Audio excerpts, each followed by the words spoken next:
Friends, good evening. कैसे हैं आप लोग? मैं doctor Rajeev Gupta, Brajlal hospital, Sai medical centre और मॉर्निंग वॉकर क्लब से आपका हार्दिक अभिनंदन करता हूं।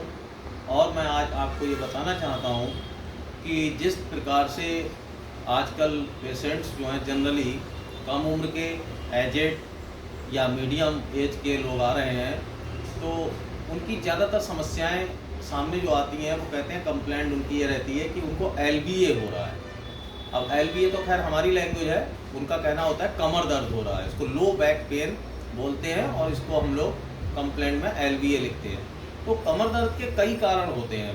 एक तो पॉस्चरल होते हैं, कुछ लोगों का बैठने का जो तरीका है वो सही नहीं होता है।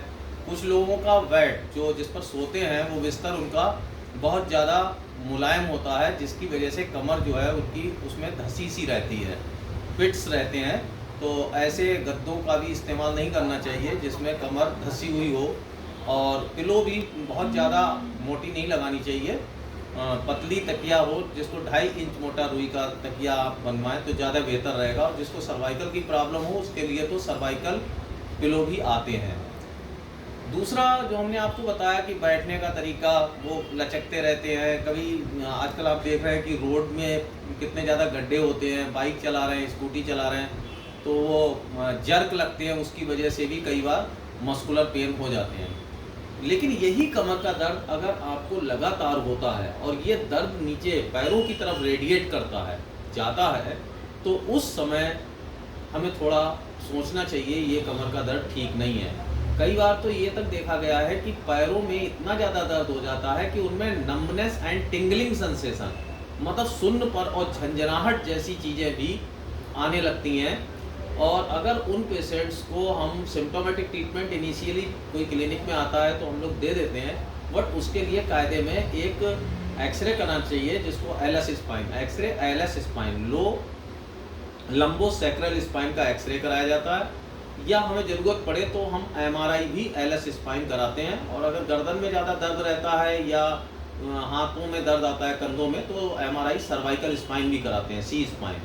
तो इसमें एमआरआई सी स्पाइन और एमआरआई एलएस स्पाइन जो है वो क्लियर कर देती है कि आपको कहीं पीआईवीडी तो नहीं है। पीआईवीडी का मतलब होता है कि जो वर्टिब्री हैं उनके अंदर कोई गैपिंग तो नहीं आ गई है। अब वो गैपिंग L4 पर है, L5 पर है, या L5S1 पर है, या L4 L5 पर है, या L3 पर है, ये सब देखा जाता है एमआरआई में। उसकी रिपोर्ट्स बताती है कि आपको पीआईवीडी किस लेवल पर है।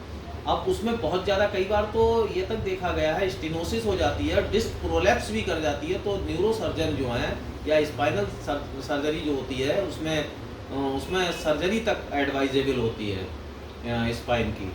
और जो सर्वाइकल है, सर्वाइकल में भी पहले तो शुरू में यही करते हैं प्रिकॉशनली कि उसको एक्सरसाइज बताई जाए। पेशेंट को फिजियोथेरेपिस्ट से आप संपर्क कर सकते हैं, वो लो बैक के लिए और सर्वाइकल के लिए कुछ एक्सरसाइज वगैरह बता देते हैं, उससे ये प्रॉब्लम सबसाइड हो जाती है। लेकिन यही समस्या अगर काफ़ी लंबे समय तक रहे और डिस्क प्रोलैप्स हो तो न्यूरोसर्जन या अपने जो भी न्यूरो फिजिशियन हैं उनसे भी संपर्क कर सकते हैं। और वो फिर अगर एडवाइस करते हैं तो फिर सर्जरी भी करानी पड़ती है। तो मेरा आज जो मेन इन्फॉर्मेशन देने का मतलब था कि अगर कमर में दर्द लगातार रहता है तो उसको फिर नज़रअंदाज ना करें, प्रिकॉशंस लें, एक्सरसाइजेज जैसी कि फिजियोथेरेपिस्ट बताए उसको फॉलो करें। और अपने पर्सनल फिजिशियन से, जो आपका फैमिली डॉक्टर है, उससे आप संपर्क कर सकते हैं। वो आपको इनिशियली कुछ मेडिसिन देके उस प्रॉब्लम को सॉल्व कर सकता है।